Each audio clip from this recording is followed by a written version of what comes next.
I just had to cool off, right? Just get my mind right, man, you know. But I really gotta get this off my shit, man. Even though the VIP section was full of excitement, Kirk Frost and young Jock didn't seem like their usual fun selves. They looked sharp in their outfits and sat in their corner booth like bosses, watching everything closely. But something felt strange.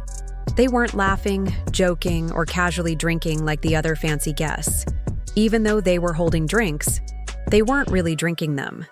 Instead, they kept scanning the dance floor, alert and serious. Jock leaned over and said something quietly, and Kirk just nodded, his eyes focused and intense. To most people in the club, they looked calm and cool, but their body language told a different story.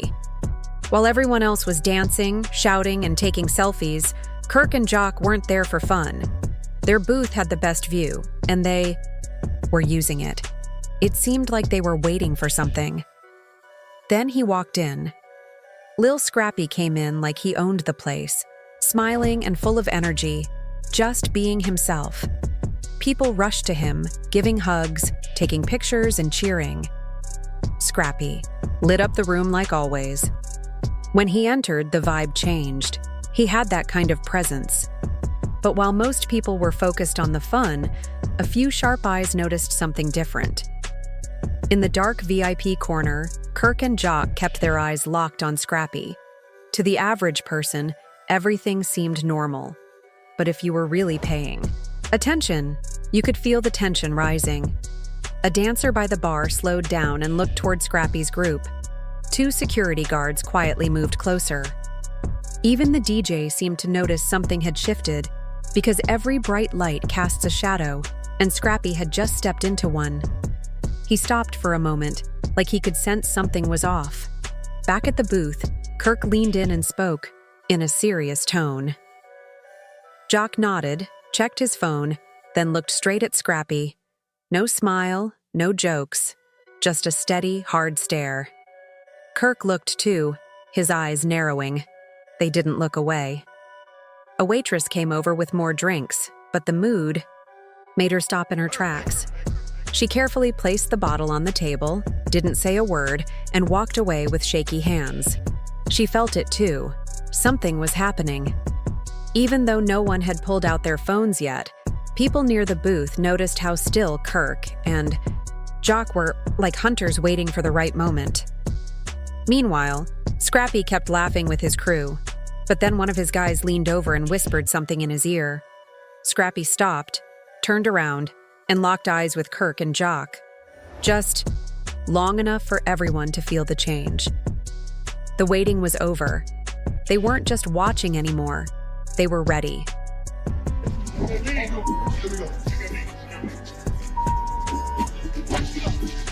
I'm frustrated, irritated. It doesn't matter what the situation was.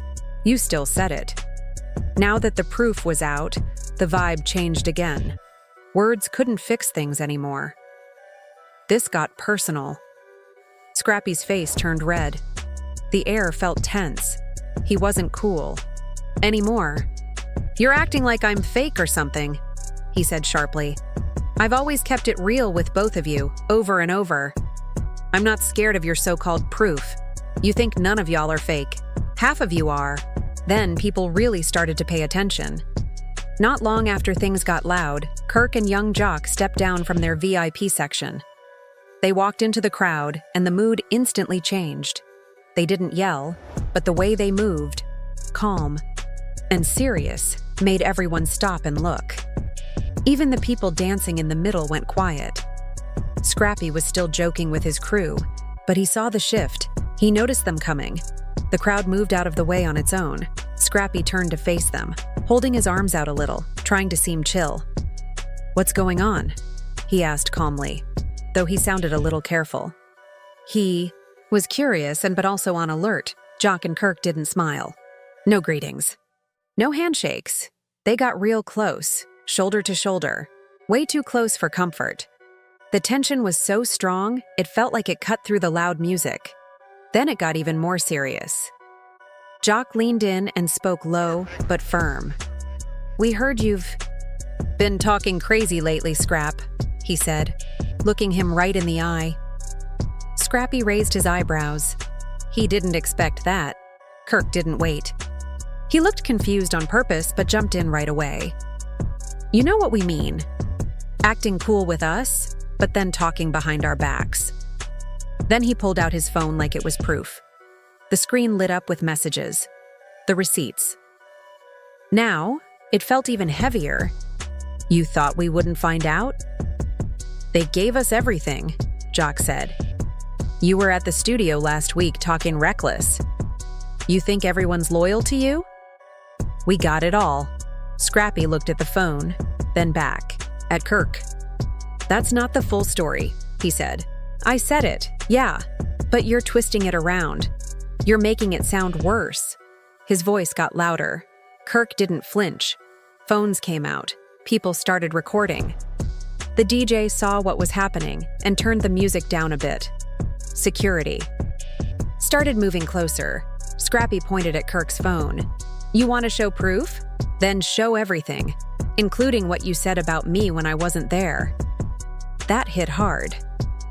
Jock looked like he was about to say something, but Kirk stopped him with a hand. Scrappy still wasn't calming down. More people circled around, watching everything. It was tight, but not too crowded. Everyone could tell this wasn't just drama. This was about pride, respect, and loyalty. Under the flashing lights, it wasn't just talk anymore. The tension was thick. One wrong move, and it could all blow up.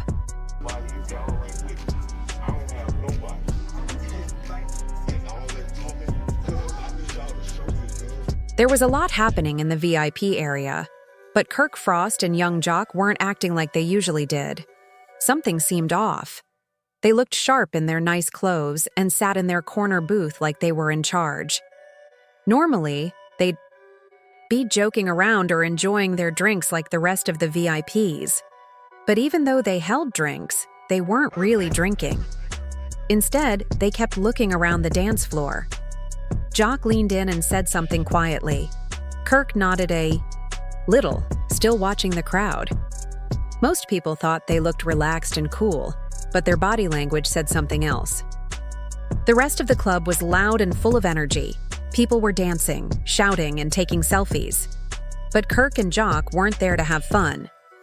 They were sitting in the perfect spot to see everything. It looked like they were waiting for something. Then Lil Scrappy walked in, not knowing what was coming. He looked confident, smiling wide and lighting up the room like he always did. People rushed over to greet him with cheers, hugs, and handshakes.